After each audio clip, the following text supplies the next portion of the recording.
Hi, my name is Coldbeer and let's start with Mafia Trilogy.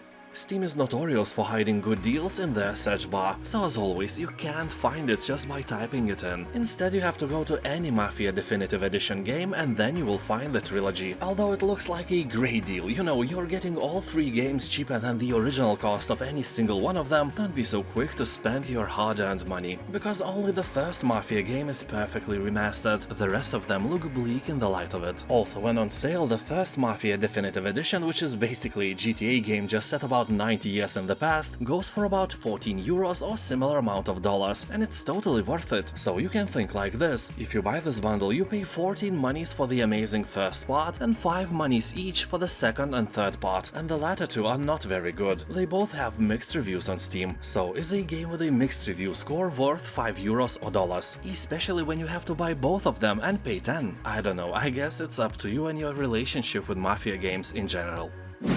Cultist Simulator. This is a tabletop game, but, you know, it's on Steam, so you won't have to do any calculations in your head, everything will be done for you, and that's great. This is a game of apocalypse and yearning from the creator of Fallen London and Sunless Sea. You will play as a seeker after unholy mysteries in a 1920s themed setting of hidden gods and secret histories. Perhaps you're looking for knowledge or power, or beauty or revenge. Perhaps you just want the colors beneath the skin of the world. Colors out of space? Maybe. It's a very Lovecraftian game after all. So in this roguelite narrative card game, what you find may transform you forever. Every choice you make from the moment to moment doesn't just advance the narrative, it also shapes it. Become a scholar of the unseen arts, search your dreams for sanity-twisting rituals, craft tools and summon spirits, indoctrinate innocence, seize your place as the herald of a new age, ban the pineapples in the potato salad. Well, you get the point. SnowRunner.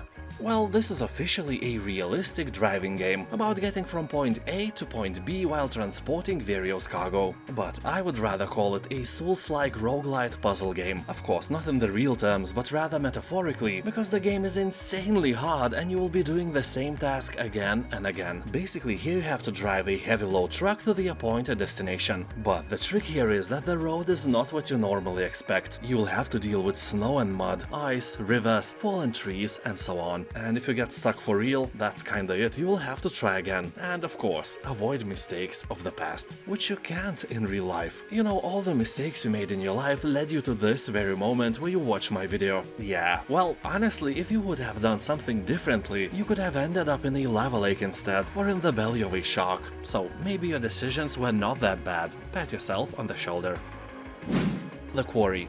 I would say that this is a usual slasher movie, except this time it's a game where all the stupid decisions of the protagonist are made by you. So here you'll be in charge of a band of teenagers who decided to go to a distant quarry and celebrate, you know, something. And things quickly took a turn for the worse. Hunted by blood-drenched locals and something far more sinister, your plans unravel into an unpredictable night of horror. Friendly banter and flirtations give way to life or death decisions, as relationships build or break under the strain of unimaginable choices, made by you, by the way. You will play as each of 9 characters in a thrilling cinematic tale, where every decision shapes your unique story from a tangled web of possibilities. Any character can be the star of the show or die before daylight comes, and it's all your fault. Honestly, this game is better played in the company of friends, or you know, with your loving mother-in-law, so you could laugh and be scared together. People on Steam are praising the game's replayability but bashing its short story. Only 10 hours of fun for this price is a bit expensive even on a sale.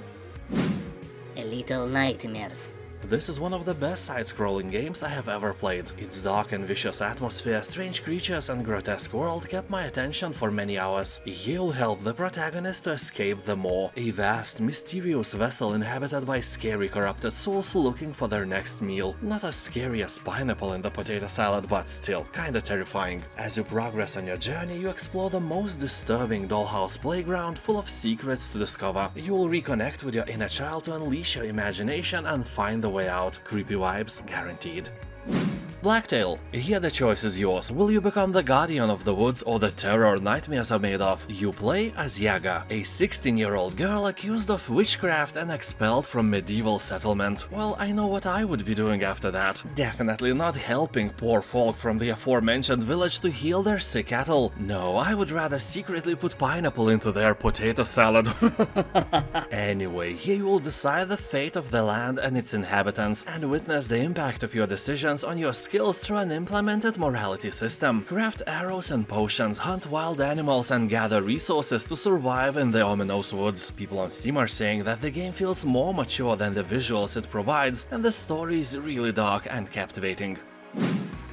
Eastward. This game is cute, like literally the cutest thing. If you have a fluffy dog or fluffy rabbit at home, compared to Eastward your pet looks like a bald mole rat. I'm sorry. Of course, no offense to those who actually grow bald mole rats at home. You have a different worldview, my friend. I like you. So here you'll find a charming post-apocalyptic world. The story starts when in a deep underground secret facility a miner discovers a mysterious little girl named Sam. Together you will journey through decaying cities, encounter strange creatures and even stranger people. Basically, the game is a relaxing adventure for those who don't like to think a lot, because puzzles here are suitable for people with room temperature IQ, and dialogues can be copy-pasted to any children's book. Despite that, this game has something original in it, and it may be a great find to play with your family.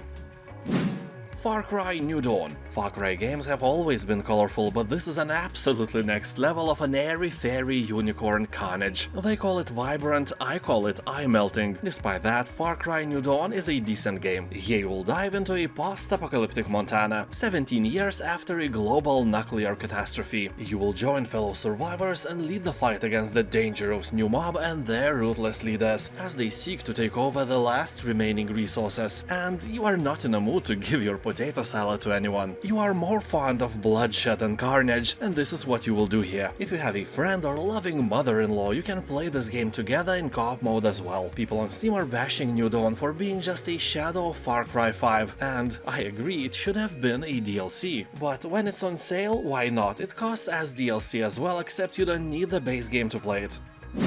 Rustler. As developers say, they took the inspiration for the Rustler from the Monty Python and first two GTA games and made a medieval game out of that. I can remember playing the first part of GTA for hours and hours and skipping school because of it. Never regretted that. Anyway, the Rustler is a humorous approach to the medieval genre. You'll find stuff such as no parking zones for your horse and police horses that have flashing red and blue lights on them. Game is set in an open world and you play as the guy, whose parents apparently were too lazy to give him a proper name. You'll experience feudal justice, inquisition, witch hunting, and join the grand tournament. Meet incredibly stupid knights, complete a wide variety of twisted missions and quests, or ignore the plot and bring mayhem in the villages and cities. Choose to go on foot or buy a stolen horse, fight with a sword or pick fancy automatic crossbow. All that spiced up with a Monty Python-inspired sense of humor, and you can burn down the whole village as well. Beautiful Desolation.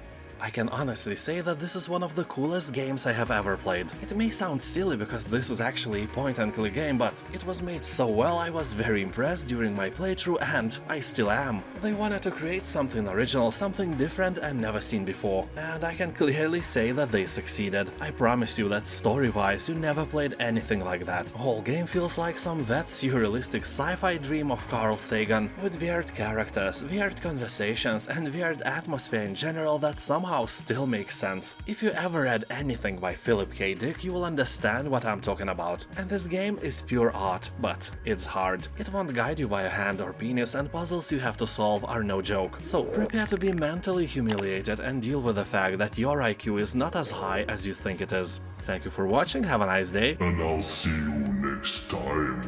Bye.